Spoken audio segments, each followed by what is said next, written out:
หายไปหมดเขากว่าจะได้มาก็ยากเย็นเอาเรื่องคนเก็บต้องดำน้ำลงไปเอามาไปเอาข้างในมันออกก่อนนะครับนี่นะข้างในพวกไส้พวกขี้มัน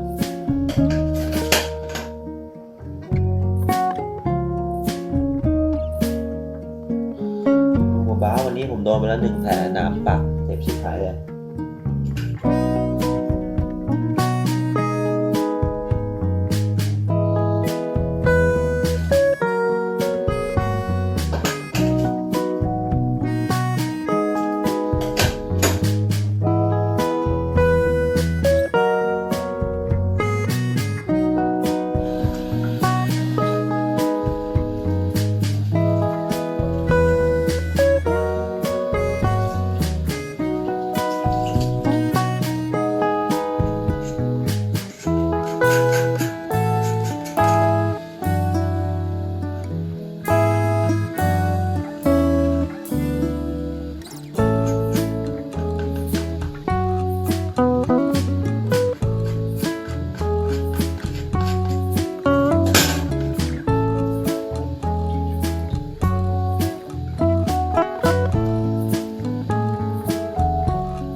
คนแม่งกระชากหามาแดกกันเนาะ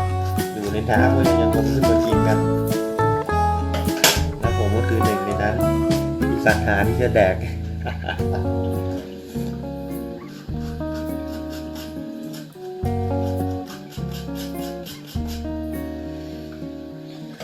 วันหยุดก็ไม่มีอะไรครับออกทะเล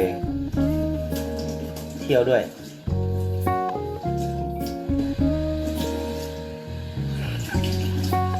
อะไรทำเลื่อยป้าย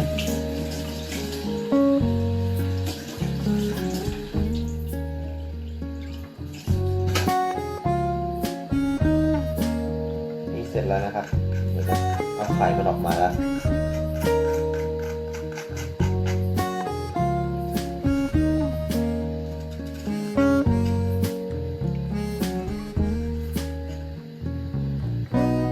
แตก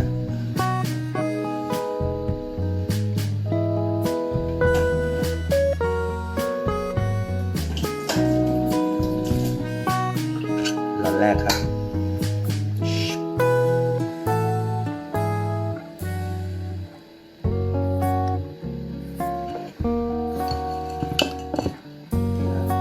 ร้อนแรก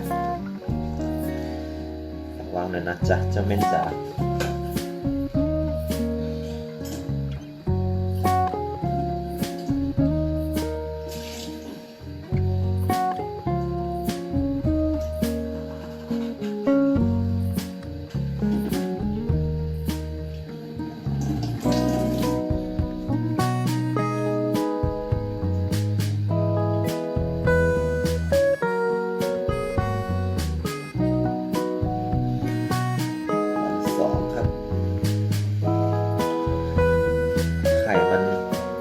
ความหวานมันมากเลยนะครับแล้วก็ราคาสูงมาก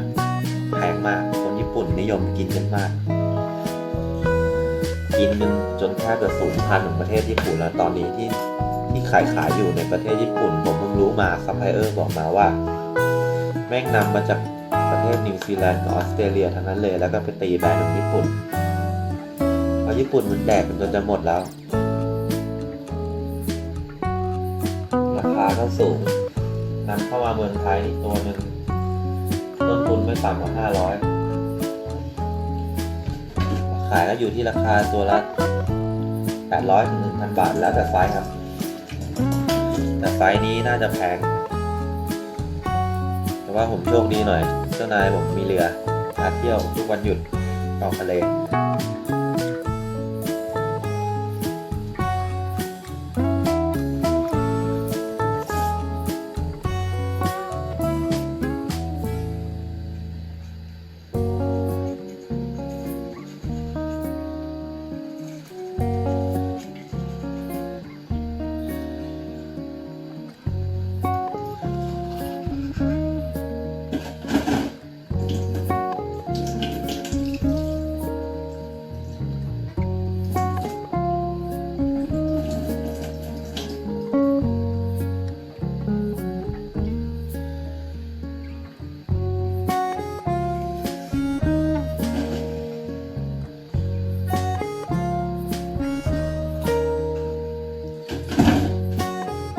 บอกไม่ต้องดราม่าว่าผมทารุณสัตว์นะครับมันเป็นของกินไม่ต้องตกใจ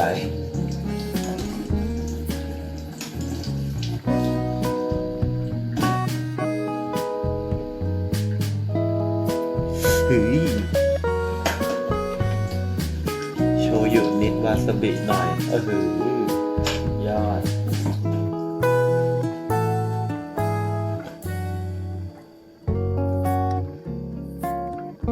ฮัลโหลเทส1 2 3 4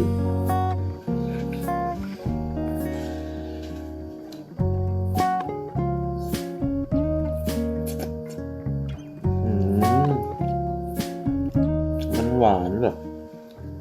มันหวานเหมือนนมคาราเมลไม่คาวนะครับมันจะมันหวานแบบเหมือนกินช็อกโกแลตอะไวท์ช็อกโกแลตขาวๆอะช็อกโกแลตสีขาวอะนุ่มละมุนเลยมากเลยอะ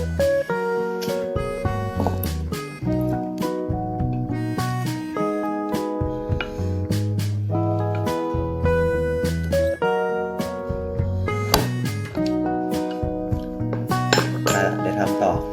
เดี๋ยวเสร็จแล้วเดี๋ยวจะถ่ายรูปส่งไปให้ดูนะจ๊ะบ๊ายบาย